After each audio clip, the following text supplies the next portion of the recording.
to the OnScript podcast, your home for world-class conversations on scripture and theology, where you get to meet some of the best in the field. Visit us at onscript.study. Say hello on Twitter at OnScriptPodcast and stop by our Facebook page at facebook.com/OnScript. Hello, everyone. Welcome back to the podcast. This is Matt Lynch coming to you from the UK.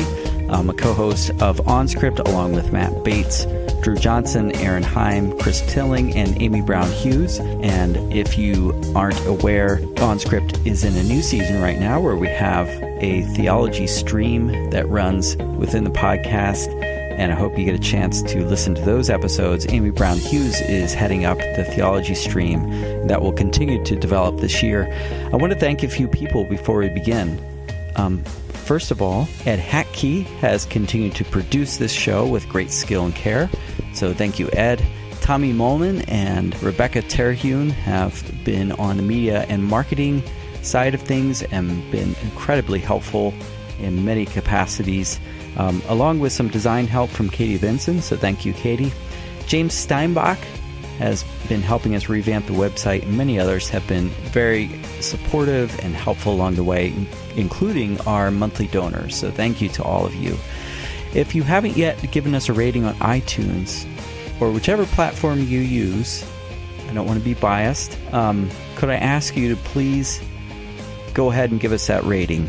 That would be really helpful to us. And maybe you're if you're traveling right now and you stop at a rest area or service station, something like that, those are great places for disseminating knowledge about podcasts that you care about. You know, that they're kind of crossroads where people come together. So maybe you'll be washing your hands at the sink. You could kind of lean over to the person next to you and say, hey, do you know about OnScript? And there's a good chance they have, but if they haven't, you can let them know about it. Or maybe they'll be getting a drink at the water fountain or trying to get a drink. You could tell them.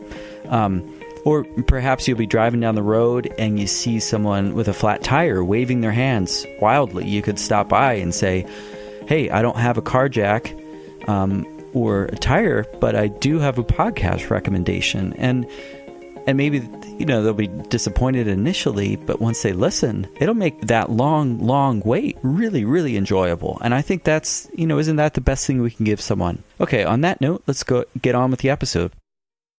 Hello, OnScript superfans. I'm here today with Dr. Michael Carasik, like Jurassic, who we're going to be talking through his translations of the medieval commentaries. But I want to first make an admission that I was in my 30s doing a PhD before, for the very first time, I encountered the Jewish commentaries. In fact, not only was I in my 30s and working on a PhD, but I was invited to a conference in Jerusalem where I was surrounded by Jewish scholars. For the first time, I heard people speaking authoritatively from the Mishnah and the Talmud about the Hebrew Bible. Now, the Hebrew Bible I knew fairly well, but the Mishnah and the Talmud and the commentary that followed it were alien landscapes to me. And as if, you know, when you're a PhD student, as if you don't have enough imposter syndrome already, I was surrounded by people who were opening up entire worlds that I didn't know existed. And it was a little humbling and, quite honestly, humiliating. But I think it's fair to say that Michael Carasik, his new translations of the medieval Jewish commentaries will go a long way towards exposing scholars who were like me to this whole other world of scholarship, especially in the Christian tradition.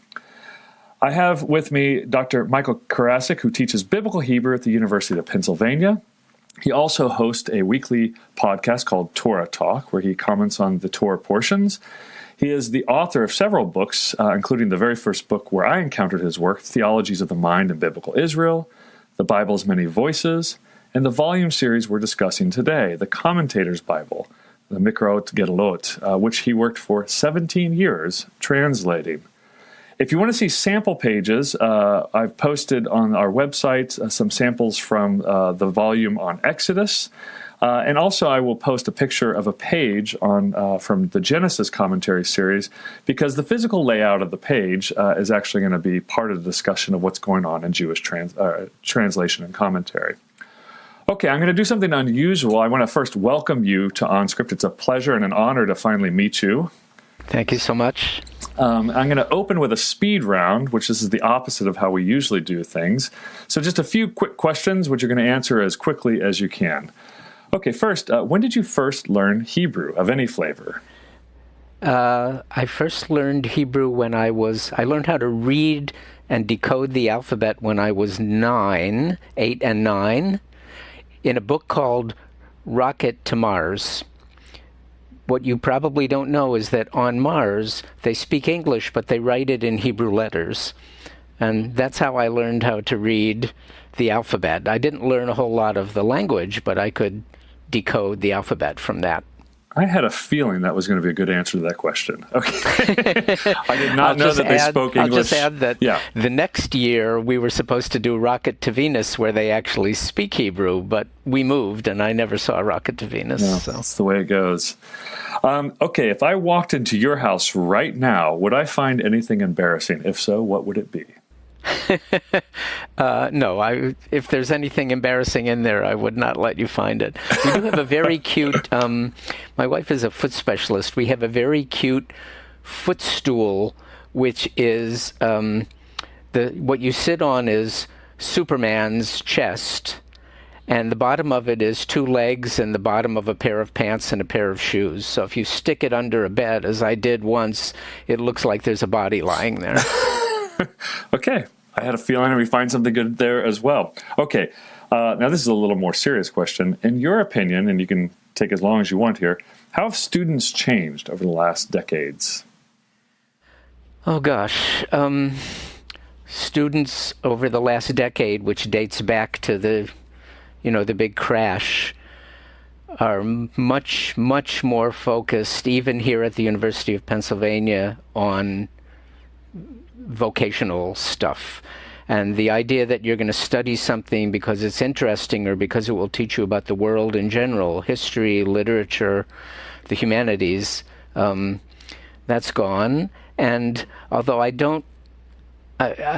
may not have been paying enough attention more than 10 years ago, but every semester someone here commits suicide.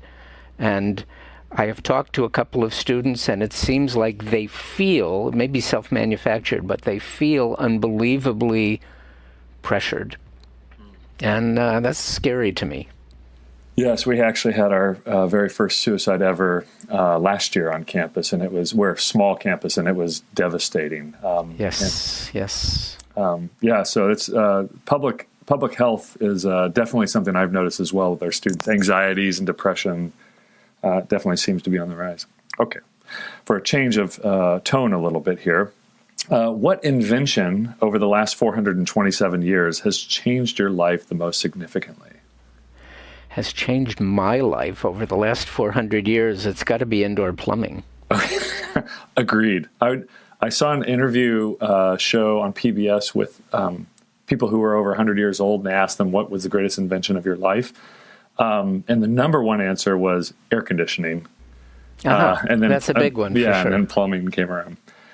Okay, now to the topic at hand, these beautiful books that JPS has put together.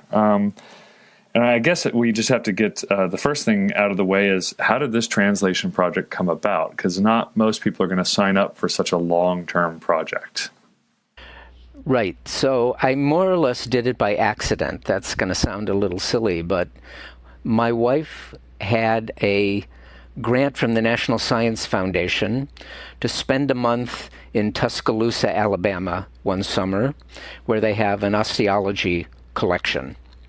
And I wasn't teaching that summer, and she said, why don't you come down and spend the month with me? So I thought, okay, what am I going to do at the University of Alabama for a month in July of the year 2000? And I decided to take Genesis chapter 22 with the traditional commentaries and see if I could turn them into an English translation, and then use, I think I had PageMaker software back in those days, to try to set it up on the page the way a traditional Jewish Bible looks. And I would encourage your listeners, if they don't know what I'm talking about, to look at the samples that you've provided, because the kind of Bible that you find in a in your hotel room or on your shelves, the whole Bible in one volume with nothing in there but a translation of the Bible. That's not how traditionally Jews use the Bible. And so the page looks very different. And I made this copy. I learned a lot doing it, and I kept myself occupied. And when I came back to Philadelphia, which is where we live, I put my copy on the desk of the Jewish Publication Society, which was based here. And I said, give this to Ellen Frankel, who was the editor of the Jewish Publication Society at the time, and let her have a look at it. She might find it amusing. And I forgot about it. And in October or so of that year, I got an email from her, and she said, we want to do it. And then I thought, oh, you want to do it? So, I have to do it? So it actually took me most of a year to sort of get myself organized to try to plan what I was going to do. I received tremendously great advice from my teacher from Brandeis, Mark Brettler. He's at Duke now, who said to me, don't start with Genesis. Start with Exodus. And why he told me that is, the beginning of the book of Genesis, you have the volume in front of you, and you can turn the page and see. The very first verse is pages and pages and pages, a very complicated commentary. You totally need to know what you're doing at that stage. He said Exodus still has Bible stories that people will be interested in, the 10 plagues and the Exodus from Egypt and the 10 Commandments and all of that. But it also has all the different kinds of literature that you will find in the Torah. So there's narrative stories, there's laws, there's poetry, and there's priestly and ritual material. And doing the book of Exodus, I would learn how to handle all those 4 different kinds of biblical literature, and then I'd be able to do the rest of the Torah. Maybe we should make clear for your listeners that I have not finished the entire Bible by a long shot. I only have done the first 5 books, the books of the Torah. Only the first 5 books. Right. Well, yes. So is the project continuing then? JPS does not want to continue it, but I'm looking around for another publisher who may want to do that. It's hard to imagine that I would ever be able to do the entire Bible, but there's some obvious things that I could do that I presumably will live long enough to do. Right.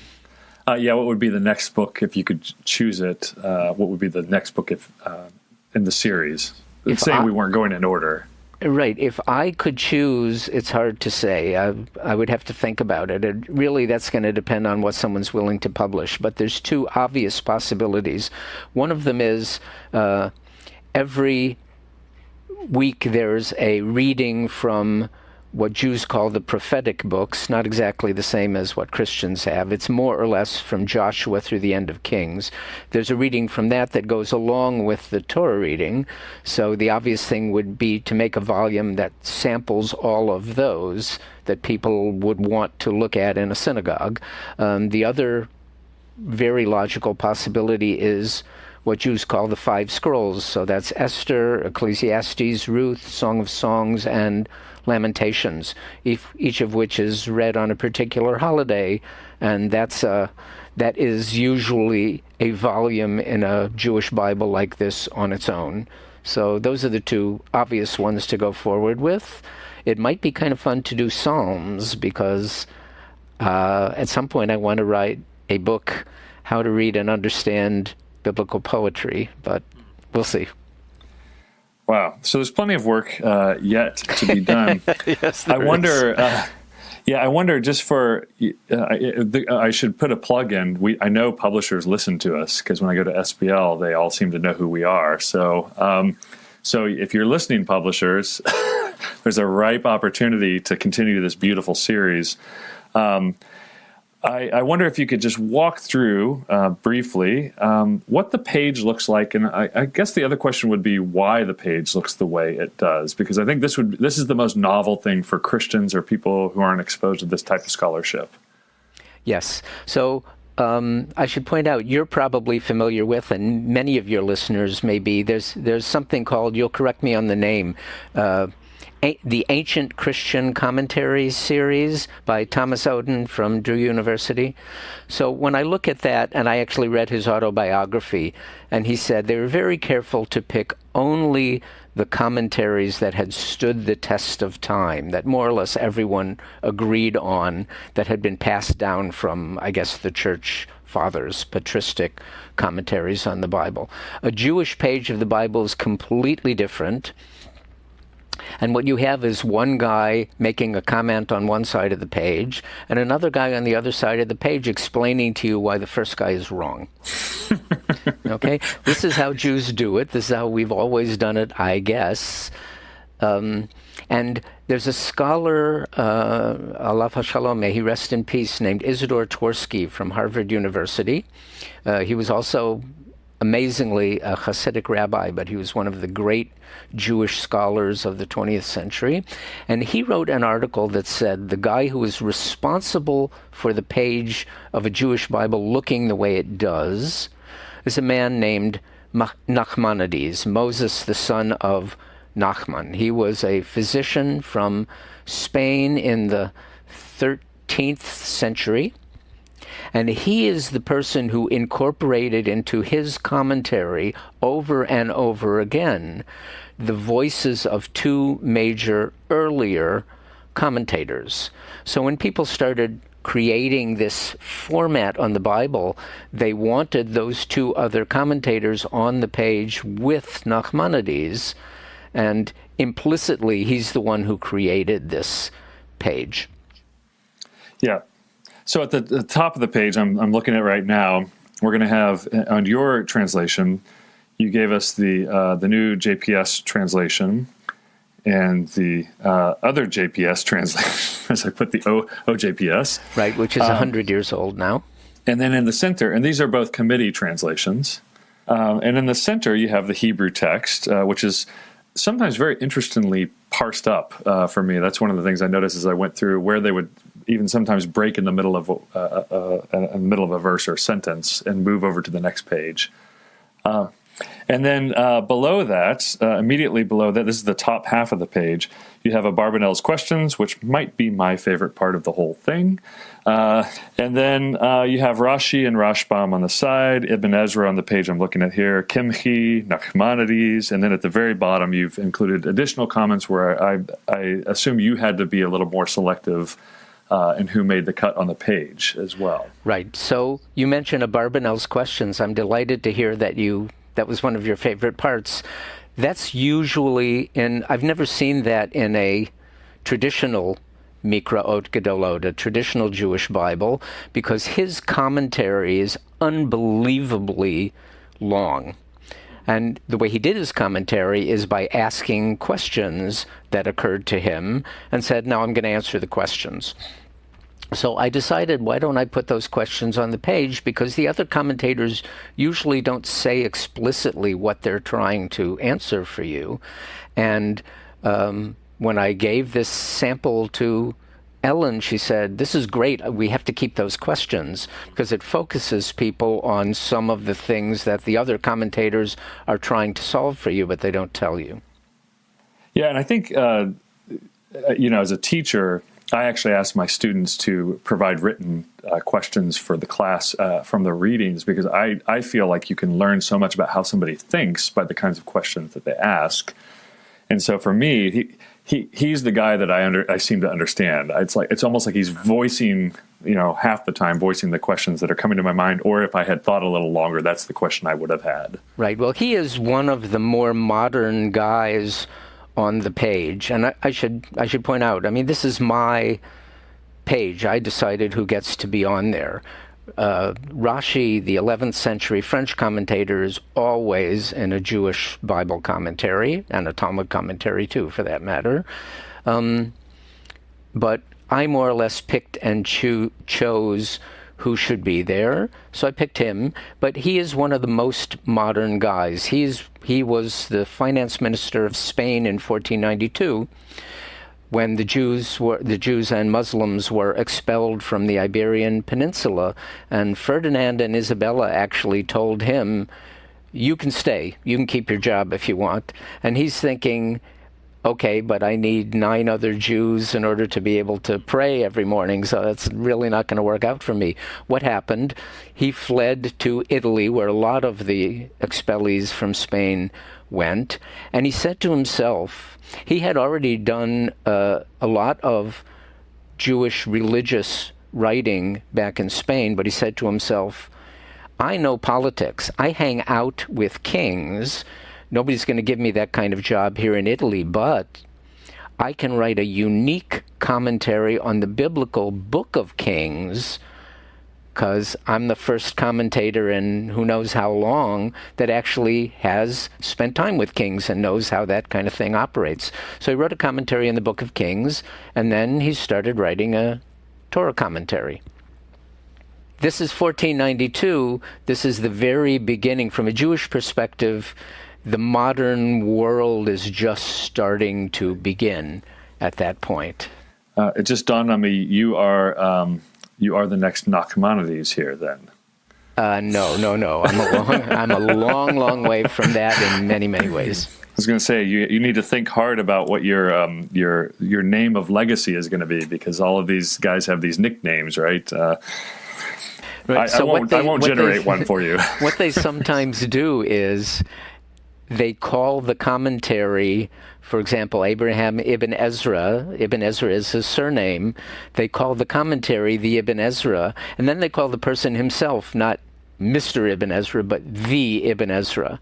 So I actually had a rabbi who told me, in the future you're going to end up being called the Carasik. The Carasik. Which is very strange to me, but when I write my own commentary, maybe I'll get a nickname.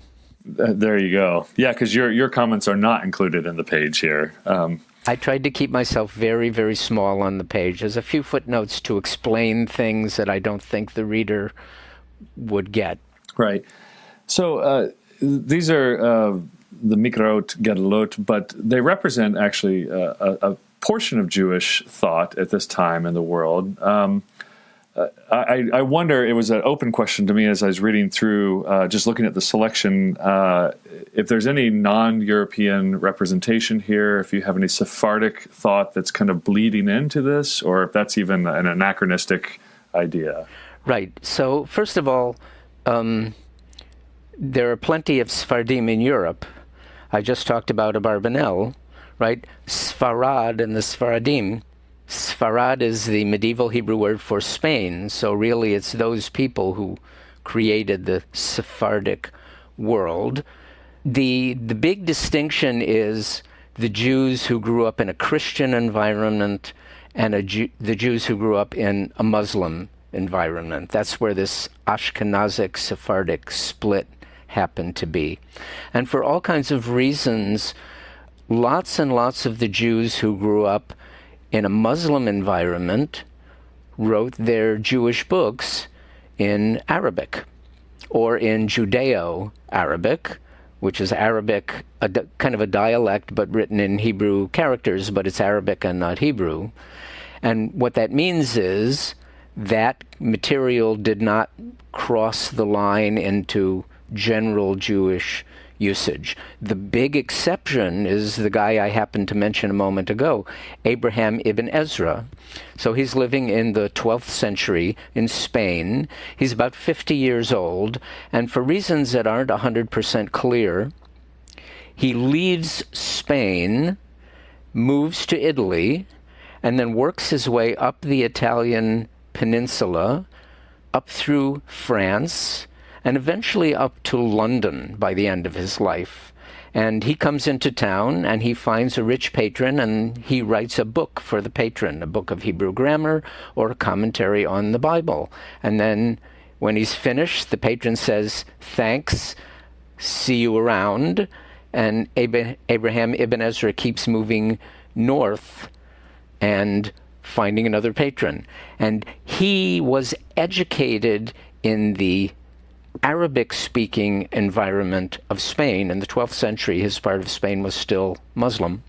So he's got all that Arabic Jewish thought, but once he has moved into Christian Europe, the Jews don't speak Arabic anymore, and he's got to write in Hebrew, which is why he is the one from that whole gang who has found himself something of a place on the page, because he wrote his commentaries in Hebrew and not in Arabic.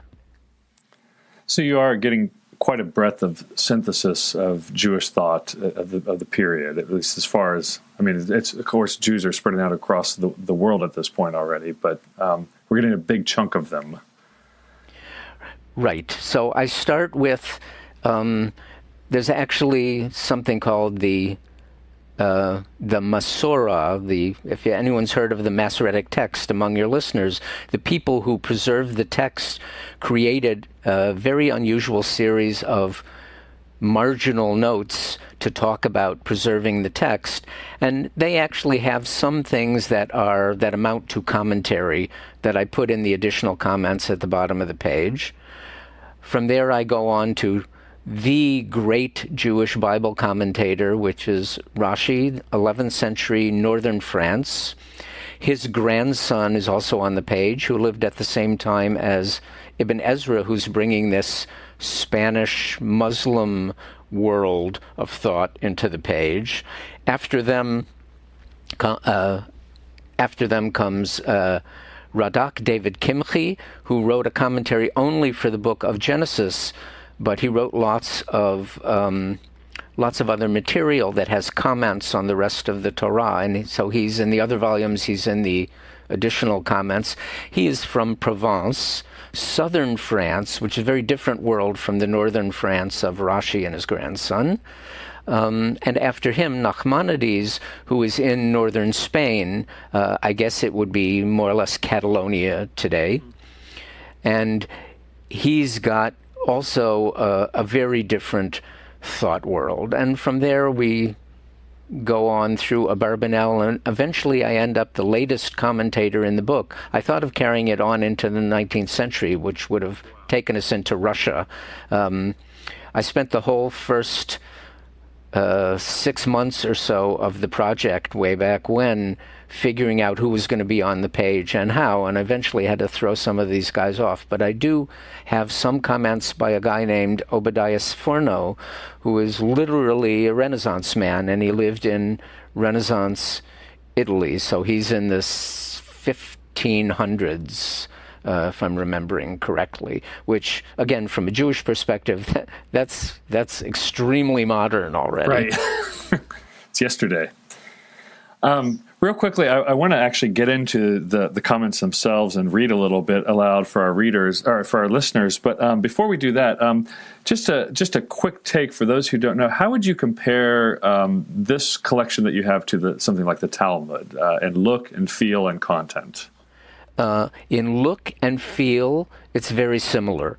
The Talmud is also like the traditional Jewish Bible. It's got a text in larger letters in the middle of the page, and all kinds of people around it on the page talking about it and explaining to you various things that they think need explanation. And for the Talmud as well, the major commentator is this amazing French guy, Rabbi Solomon Yitzhaki, Rashi, as we call him. He is the one indispensable commentator for the Talmud and for the Bible. But the format of the page is very similar. The contents are completely different because the Talmud is not focused on the Bible. There's a tremendous amount of Bible in it, but the Talmud is focused on tracking the first great Jewish book after the Bible, which is called the Mishnah. So this is from the end of the 2nd century CE, around the year 200. And it's more or less a collection of laws, which in the actual Bible can be scattered here and there. You can have a slave law in Exodus and another one in Deuteronomy. And in the Mishnah, all of the laws are more or less grouped into one place. And it's something like a book of law, which the Torah really isn't. The Torah is a story with commercials from the commandments every once in a while. And the Talmud tracks the Mishnah. It does not track the Bible. So you can't turn to the Talmud and say, where's the Exodus volume of the Talmud? There's no such thing.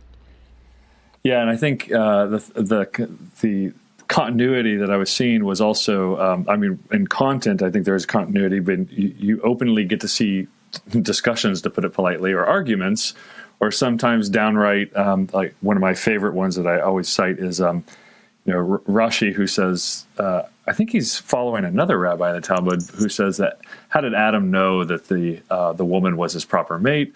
Well, he must have had sex with all the animals and figured it out by the difference.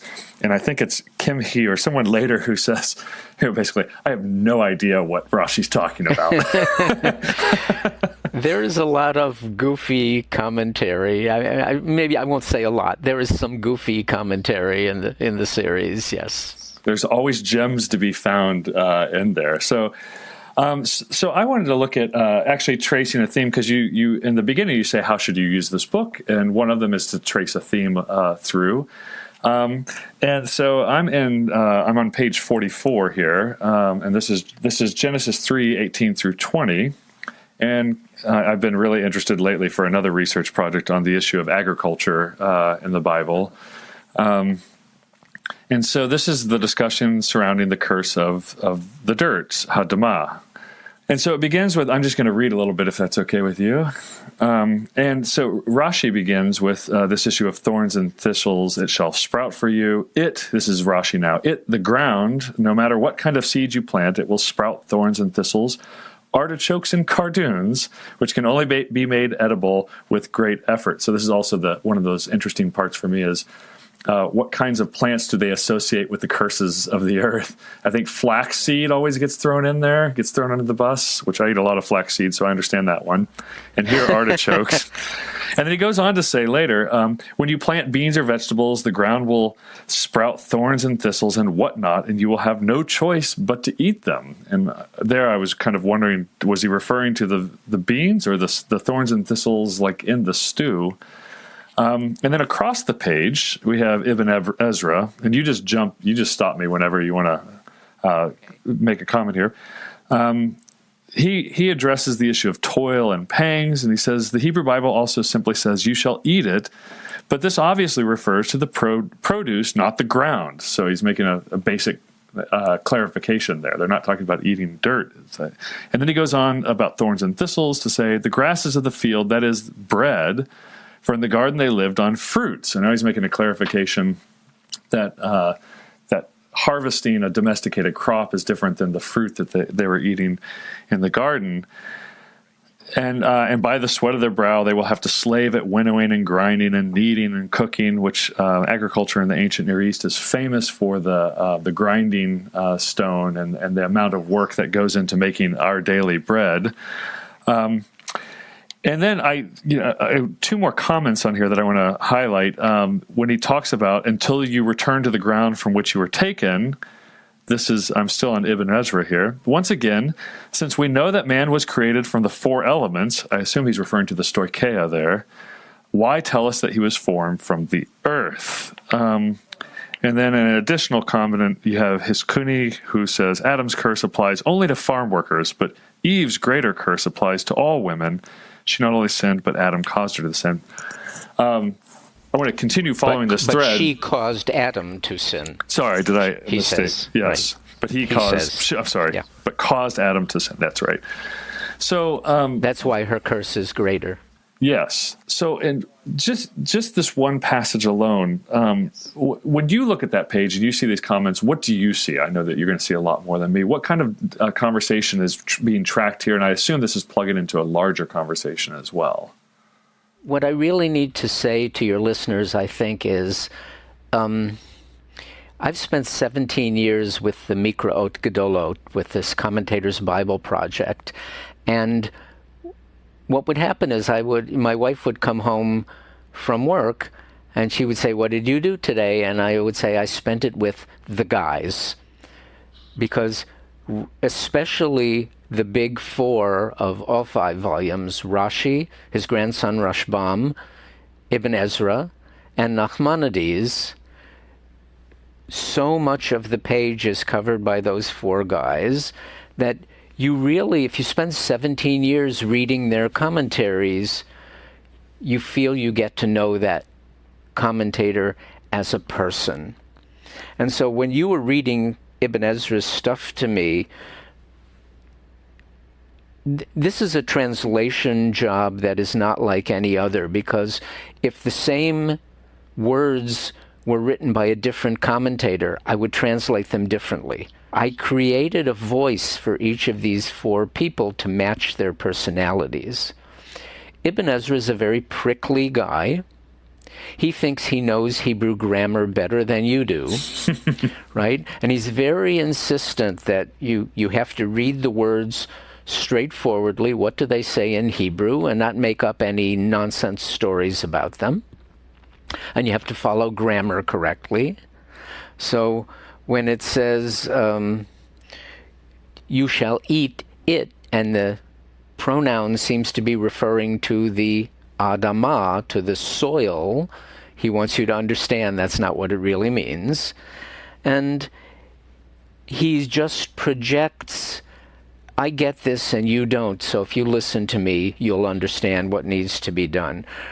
Rashi is projects a much gentler notion, and he's almost always looking for a way to be kind, to teach a nice lesson about something. But just like Ibn Ezra, he's really, really focused on what do the Hebrew words mean. Why did the Torah say something using those particular words and not others? And his go-to, he explains, at the beginning of the Genesis volume, I actually have some of the commentators wrote introductions to their commentaries, and a couple of them explain in the text of their commentary what they thought they were doing, and I pulled that up to the front. What Rashi says is, I'm just going to explain what the Hebrew means in straightforward Hebrew, and also the things that aren't obvious, the unusual things in the language that need explanation. For that, I'll turn to rabbinic literature. So Ibn Ezra doesn't really want to have anything to do with rabbinic literature. He's much more, in those days, the Christian world was more medieval, if I can say that, and the Muslim world was more progressive. Ibn Ezra thought when he moved to Europe, he was really leaving the great intellectual center of Earth and going into the sticks somewhere. And so he had to more or less explain some things that everyone where he grew up knew, but he didn't think the European Jews knew this. And so he has a little bit of a condescending perspective. And of course he knew Arabic, and he knew that Arabic was a Semitic language like Hebrew, and so he's always going to be bringing in things that he knows from that perspective to explain difficulties in the language. So there's a lot, maybe your listeners also picked up when you were reading the commentaries. These guys are not explaining theology all the time. Sometimes they do, but usually not. Most of the time they are trying to explain to you what the text says and why it says that. Yeah, and I think that's really helpful and makes it even more interesting. I did notice, as just working through the Genesis volume, that the upper left side of the page where Rashi usually features is going to more often than not be a good philological note, including some creative philology where he says, well, here's how you could have said it in Hebrew, but here's how they chose to say it instead. I want to flip over to Genesis chapter 4, verse 1, are 1 through 3, and this is on page 48. We're not going to go very far. I just thought these are some juicy texts, and like you said, I initially thought maybe Genesis 1 and 2 we should talk about, and then I saw the amount of commentary that would be hopeless for a short podcast. Maybe we should say on the air, Drew, for those of your listeners who have never seen a page like this. So I'm looking at page 48 with you.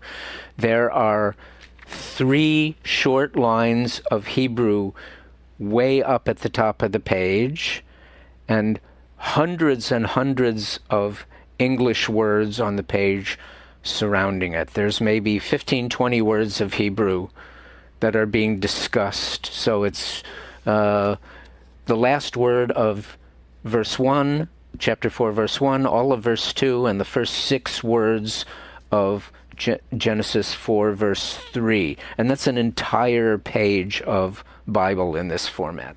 Yeah, and I think even that comment at the end, that it's just the first 6 words, and so it ends with, and Cain brought the fruit of the ground, or the fruit of, depending on how it's translated, and it just cuts off, and you got to carry it over to the other page. And I should also mention, this is kept in style of Semitic languages. It's right to left, so what English speakers would think of the back of the book as the front, and we're working across the page from right to left as well. I'm sorry, we're working from passage to passage, right to left, so you have to pick up sometimes it's a little tricky to go to the page to the left and figure out where you're picking up the commentary at. That's no fault of yours or the typesetter. That's just the reality on the ground here. Right. It's very traditional for Jewish Bibles of this kind, and even the English language ones, to start at what looks to an English speaker like the back of the book, so you're turning pages in the opposite direction. Yeah, and so this is a great passage, I think, because it's a question that I teach Intro to Hebrew Bible every year and or every semester, and this comes up all the time. Why was one offering accepted by Abel and not Cain's? Right. So what's the difference between them? And you already see it in Abarbanel's questions. He says, it makes no sense for Cain to be a tiller of the soil so that he could eat bread. But I'm sorry, it makes sense. It does make sense. Sorry, this is the point I always make. He does the Lord's work, right? He works the ground. It makes sense that he should be the tiller of the soil so that he can eat bread.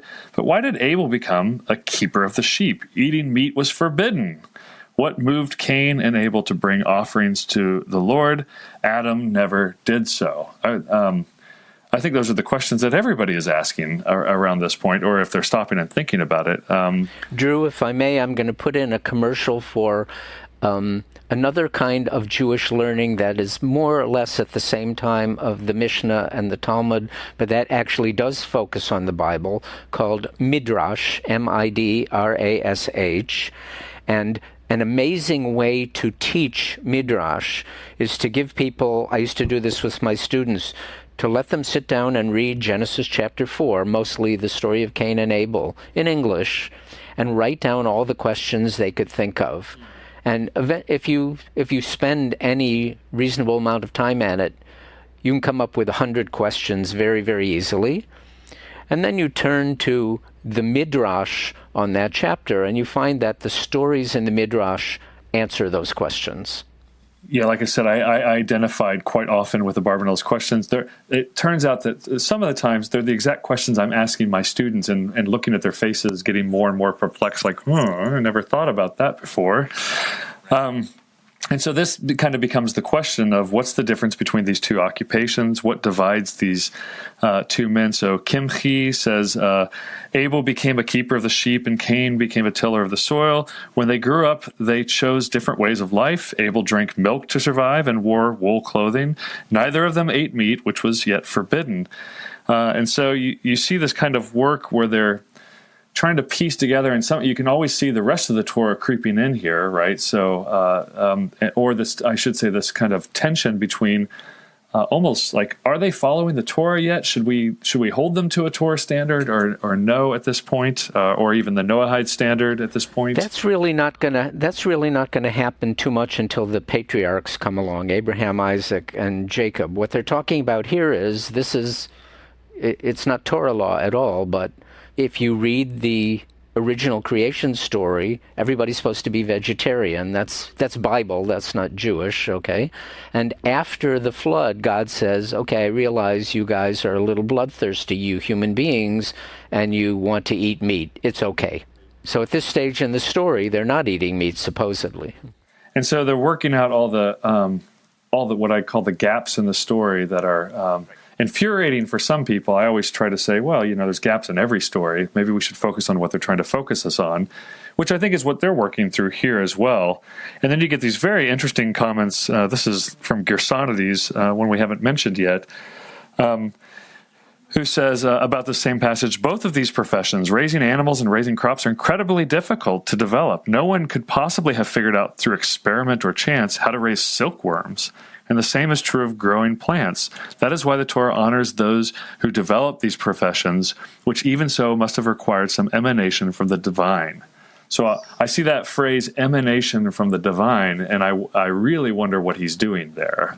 Is this a bit of medieval Hellenism being worked out here, or is this something else completely? Yes, a little bit of that. That's kind of outside my professional training, at least, but I picked up lots of these things working on the project. So Gersonides is one of the much later of the commentators, maybe the 14th century, it says in the front of the book, and I've forgotten the dates. He's definitely someone who is focused on philosophy, so that's what you're calling Hellenism, okay? But medieval philosophy was the outcome of Greek philosophy. He's got that in mind. And he's also got a certain amount of Jewish mysticism, which suggests that, we only exist because somehow God is keeping the monitor on his computer, right? And at every instant, the world is being refreshed by some kind of overflow, some emanation from the divine. And most of these guys are thinking about the Torah as if it is quite factual. So here you have a man and a woman. They have two boys. How all of a sudden is one of these boys going to learn how to farm?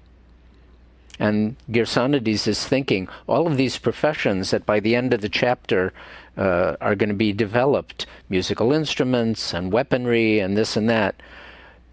These are amazing creations of the human spirit, and how could people have done this on their own? That's what Gersonides is saying.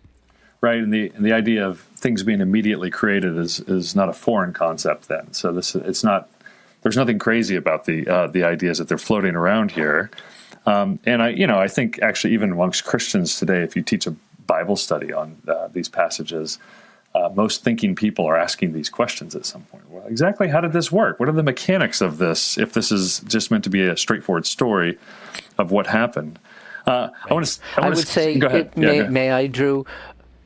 When you use the word straightforward story, so many people, certainly among Jews, and I imagine must be true with Christians as well, when they think of the Bible, they're really thinking of Bible stories, the stuff that we learned when we were little kids. These guys, my commentator friends, are doing something very different. They're reading the text of the Bible with incredible care. And so they are interested in the story, but they're also very interested in why the story was told the way it was told. There's, as you say, there's all these gaps. The Bible could have said many other things that it doesn't say. Why is the story being told this way? And that's not so much focused on the Sunday school level of a Bible story, but on what the Bible is actually trying to say in its own words, which is different. Yeah, I think that's a good distinction to make. I want to talk about one final passage. These are all personal favorites of mine, so just forgive me for taking the privilege. On page 60 here, this is in the genealogy that ends in Noach, and the naming of Noach in particular, with again coming back to the agricultural issue of the curse of the dirt. And lots of interesting stuff here that carries over across the page as well. But Rashbam here. This is Rashi's grandson. Yes. So 11th century northern France. So this is the question of this one will provide us relief, which is the etymological root of his name, Noach, is settles or relieves in some way. And so he says, rather, it is a prayer, may this one provide us with relief. He was the first to be born after the death of Adam, and may it be God's will that this one will straighten what was twisted. And I'm actually going across the page now to the next section, which is Lamech understood that the curse of Adam must eat by toil all the days of your life, in quotes there, literally all the days of your life, referring to Adam there. And so I thought this was really interesting because he's tracing the genealogies. He's noticing that if you just do the numbers, you'll realize that Adam lives through that entire genealogy of these aged patriarchs, or I'm sorry, these are not patriarchs, pre-patriarchs. The first generations, the antediluvians. There you go, the antediluvian generation. That Adam survives all the way to the end and dies just prior to Noah's birth, so he doesn't get to see that. And so they're putting this together with the, for lack of better terms, how literalistically we should take this all the days of your life phrase that's cursed to Adam. And then, and I love a bar. May I say? Yeah, go ahead, please. The other issue that's going on there is Lamech names his kid Noah and says, according to this new JPS translation, this one will provide us relief. And the question is, how did he know that? The kid was just born. He said they haven't even had time to wrap him in diapers. How do they know that he will do that? So Rashbam is also answering the question, how did he know to give him that name? He said, no, it's not a prediction. It's not a statement even. It's a prayer. Right. And actually, I was just going to read a Barbanel's question, which goes after the same thing. Sorry. But no, that's perfect. When Lamech named his son Noah, how did he know that this one would provide us relief from our work and the toil of our hands? If he was such a prophet, why didn't he know the flood was coming? Which is a great question as well. But I think Rashbam is attempting to relieve that tension there. And then here you see Rashi dealing with the philological question this is the question of yana, memenu, right? To interpret the verb yana. Yenachemenu, yes. Yeah, yenachemenu. As related to the name Noach, if it were Yenachem, comfort, you would have to call him Menachem, which is a very popular name these days. And so you're getting all of these layers, and I think one of the things, for me this is a alien landscape for me. Unfortunately, I wasn't raised thinking through Jewish commentary. I should tell your readers that I also was not raised this way, even though for many centuries Jewish kids were taught Rashi in what we would call kindergarten. I was not raised that way, and I've had to learn it as an adult. Well, that's actually very encouraging, and I think that I don't want to prescribe anything, but I think one of the benefits of coming to Jewish thought through the medieval commentaries is you're already getting a taste of what's going on in the Talmud. You're getting some interaction at times with the Talmudic rabbis as well in the medieval commentaries, and some summation of them. So it seems to be a great nexus point to touch lots of areas of Jewish thought and the thought that's going to develop after it as well, I think. Yes, I agree. Maybe just real briefly before we move into the closing speed round, do you think there are any particular skills or insights that we gain from reading these commentaries, or maybe something that we can learn to see that we wouldn't have otherwise seen if we never touched these commentaries? I really find that these guys read the Bible much more carefully than I ever did, and much more carefully than most of the people I encounter ever did. And if you are someone who respects the Bible, loves the Bible, is drawn to the Bible for whatever reason, that means you're drawn to the words, and these guys will read the words very, very carefully. for you. So they disagree with each other sometimes, and you don't have to agree with any of them, but you'll see what the issues are, and you can solve them in your own way. And frankly, as a Bible scholar myself, I have a PhD in Bible and the ancient Near East, so I consider these commentators my peers. They are doing in a different era what I'm trying to do now. It's nice to have friends.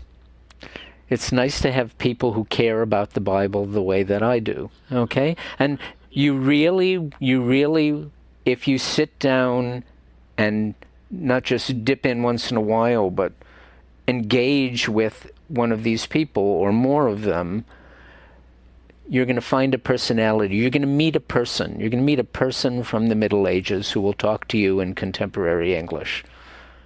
That's amazing to me. Yeah, I was laughing a little bit when you said you're finding friends, not because what you said was funny, but I was imagining if your friends, these guys, were at SBL with us, I'd probably want to hang out with them and talk to them more than a lot of other biblical scholars I might run into at SBL. But I think a lot of people would be hanging out with them if they were if they came to SBL. So I appreciate that. Okay, let's end this with a speed round. And you have to answer honestly, because this is being recorded for posterity. Have you ever done anything, ever, at all, and then exclaimed, YOLO? No. Darn. Thought I might get something out of that one. Do you know what YOLO means? You only live once? You got it. All right. Well, I'm glad to hear you haven't said it. What is one of the more, you've already said there's several, but what's one of the more just bizarre or interpretations or bizarre interpretive move that you've seen in these commentaries? I'll mention one because you mentioned the name of Gersonides that you won't find in this book. But Gersonides wrote an entire commentary on the Song of Songs, explaining that if you read it carefully and with understanding, you can learn everything you need to know about mathematics. That was a really well-placed pause right before mathematics. Thank you. Okay. If you're leading a trip to Israel, I assume you've been to Israel before? I actually was there last week. Okay. So that's right. If you're leading a trip to Israel with people who've never been there before in their life, what are going to be the top 3 places you want to take them? Wow. That's actually a little difficult. I would take them to... I guess I kind of feel obligated to take them to the Western Wall in Jerusalem, and maybe to the tunnels underground. And after that, I'm not quite sure. The one place I don't have 2 more places to mention, because I spent a lot of time years and years ago, not recently, but years and years ago, living there. So I don't think of it as a tourist destination anymore. But the one place that I would take people that they're not likely to get to has nothing to do with the Bible as far as I'm aware, but it's a place called the Hexagonal Pool.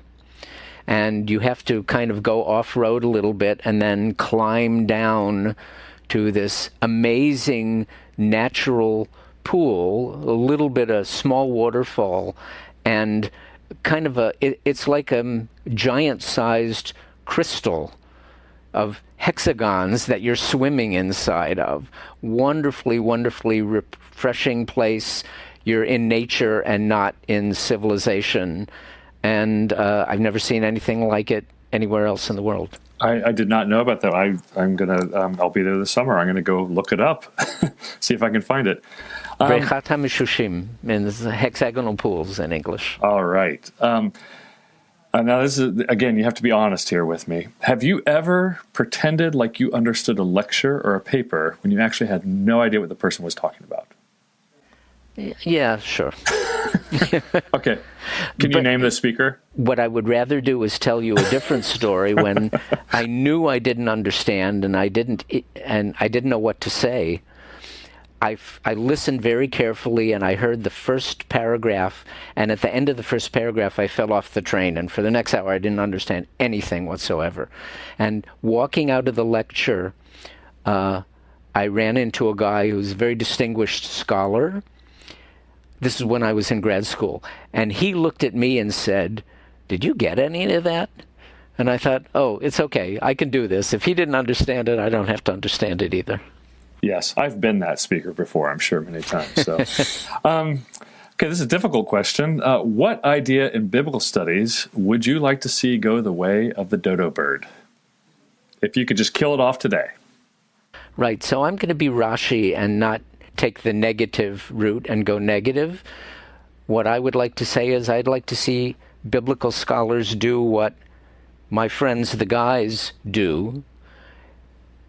Read the words, explain why the Bible, what they mean, and why the Bible is saying that. That's something that I think a lot of scholars have gotten away from, and I think that should be at the base of everything that Bible scholars do. Agree, wholeheartedly. What's the funniest one-liner joke that you know?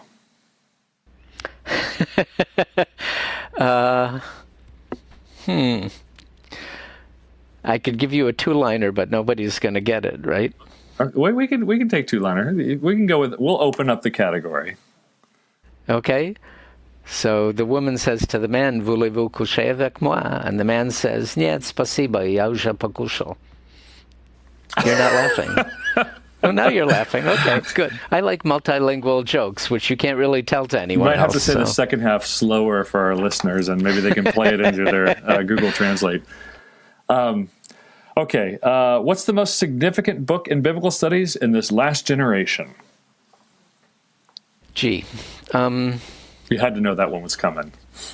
I that never occurred to me you were going to ask that. So I'm going to say something a little difficult, which is that a book that is incredibly hard to read, I think, is the one that, from my perspective, made the biggest impact. My teacher, Michael Fishbane from Brandeis at the time, now at the University of Chicago, wrote a book called Biblical Interpretation in Ancient Israel. And that is really the book, I think, that reshaped biblical studies in my era, giving the idea that the kind of interpretation that Jews do after the biblical period was already happening while the Bible itself was being developed. So the shorthand for that is interbiblical exegesis, and that was really not a thing, I think, 50 years ago, and now everybody accepts it. And that made a tremendous change from my perspective as a Jewish biblical scholar. Yeah, I don't know if we've had anybody mention that book before, but I don't know why, because I'm a big fan of you know what I found out a couple of years ago. I was helping direct a conference in Jerusalem, and we had Michael Fishbane and all these senior Jewish scholars, and Michael Fishbane, we had to Skype him in because he couldn't fly over.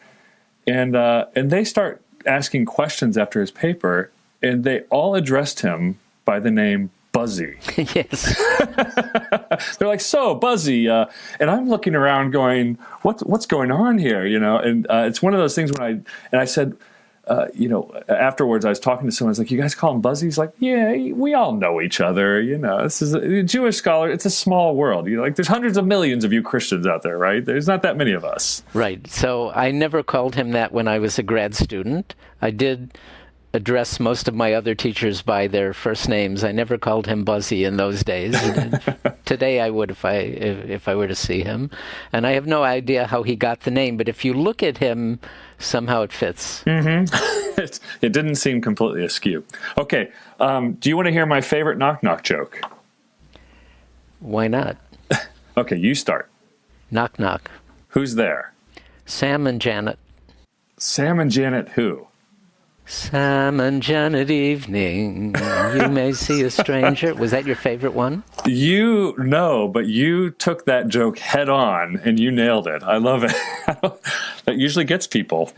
But final question. At SBL, the annual meeting, I assume you go some years. What do you look forward to most at that meeting, and what do you dread? I look forward to seeing friends.